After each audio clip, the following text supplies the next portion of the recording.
সবার কাছে ব্যাগপত্র ছাড়াও আলাদা করে একটা চাদর আছে।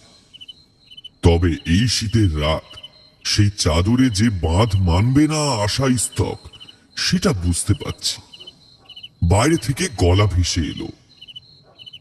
অবনী লোকটার সাথে কথা বলছে। কিন্তু কেন বলুন তো? সে না হয় আমরা পাশের ঘরে গেলাম না, তবে ব্যাপারটা জানতে। লোকটার গলাটা অদ্ভুত খড়খড়ে শোনালো। সেভাবেই অবনীকে উদ্দেশ্য করে বোধহয় বলল, বাবুরা, ওই ঘরের ব্যাপারে বেশি জানতে হবে না, না জানাই ভালো। তবে আবার আপনাদের সাবধান করে দিচ্ছি, রাতের বেলা যদি কোনো রকম শব্দ শুনতে পান, তাহলে ওই ঘরের দিকের জানালাটা ভুল করেও খুলবেন না। আর বাইরে বেরিয়ে আসার তো কোনো প্রশ্নই হয় না। একটু সাবধানী থাকবেন। নিহাত কিছুটা টাকার দরকার, আপনাদেরও রাতটা কাটাবার একটা জায়গা দরকার, তাই বাড়িটা ভাড়া দিলাম। না না, আপনি নিশ্চিন্ত থাকুন, ও ঘরে আমরা যাব না। কোন রকমের রাত কাটিয়ে কাল সকাল সকাল বেরিয়ে পড়তে পারলেই বাঁচি আমরা। ঢোকার সময় দেখেছি বাড়িটা একতলা, পাশাপাশি দুটো ঘর, সামনে টানা বারান্দা। আমাদের ঘরে দুটো জানালা, একটা বাইরের দিকে খোলে আর একটা দুটো ঘরের মাঝে। কথাবার্তা বলার সুবিধার্থে বোধ হয়। ঘরটা পাকাপোক্ত হলেও এখন ব্যবহারের অভাবে কেমন যেন রং চটা হয়ে এসেছে। ঘরের মধ্যে একটা সোদা সোদা গন্ধ। অন্ধকারে ভালোভাবে দেখা না গেলেও বোঝা যায় দেয়ালে যেন মাকড়সার জাল জমেছে। চুনকাম করা ইটের দেওয়াল হলেও মেঝেটা কিন্তু সিমেন্ট করা। শীতকালে ঠান্ডা মাটিতে পা পড়তেই হাড় পর্যন্ত একেবারে ঠকঠক করে কেঁপে উঠছিল। এছাড়া আমরা থাকবো বলে লোকটা বিছানাপত্র সব ছেড়ে পরিষ্কার করে দিয়েছে। কাঁথাটাও সে নিজের বাড়ি থেকে এনে দিয়েছে। আমিও বাইরে গেলাম, লোকটার সাথে একটু কথাবার্তা হলো, তারপর সে চলে গেল। আমরা ঘরের ভেতরে ঢুকে এলাম।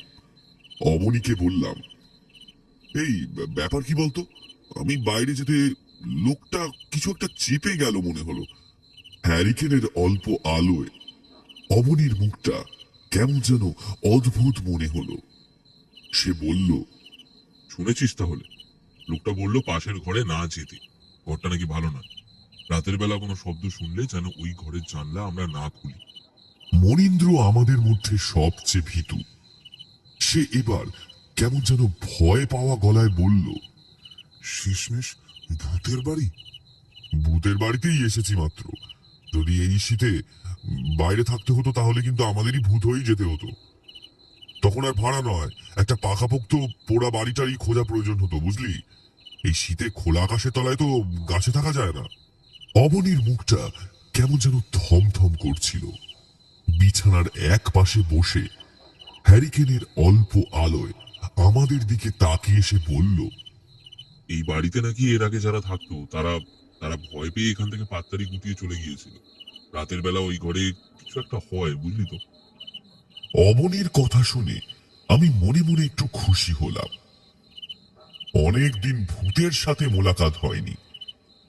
সেই কোন বছর একবার একটা শ্মশানের কাছে বোধহয় সামান্য সাক্ষাৎ হয়েছিল, তাও নিজের কাছেই সেটা বিশ্বাস হয় না।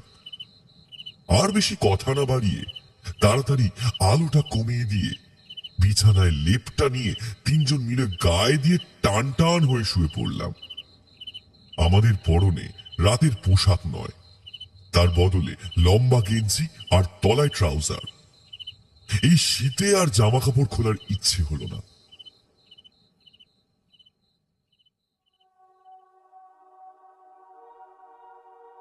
আমার নাম পুলক।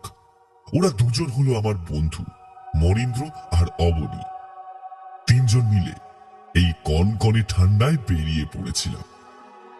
গন্তব্য জলপাইগুড়িতে বলরামপুর বলে একটা গ্রাম। উদ্দেশ্য বার্ড ওয়াচিং বা পাখি দেখা। এই গ্রামের পাশে এই মিনিট পাঁচেক হেঁটে গেলেই গজলডোবার ব্যারেজ।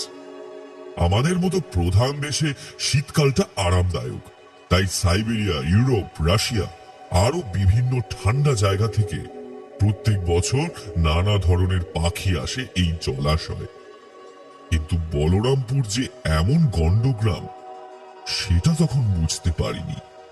আমি আপিসের এক কলিগের কাছ থেকে শুনেছিলাম যে এই গ্রামটাই নাকি সব থেকে কাছে হবে, তাই চলে এসেছিলাম।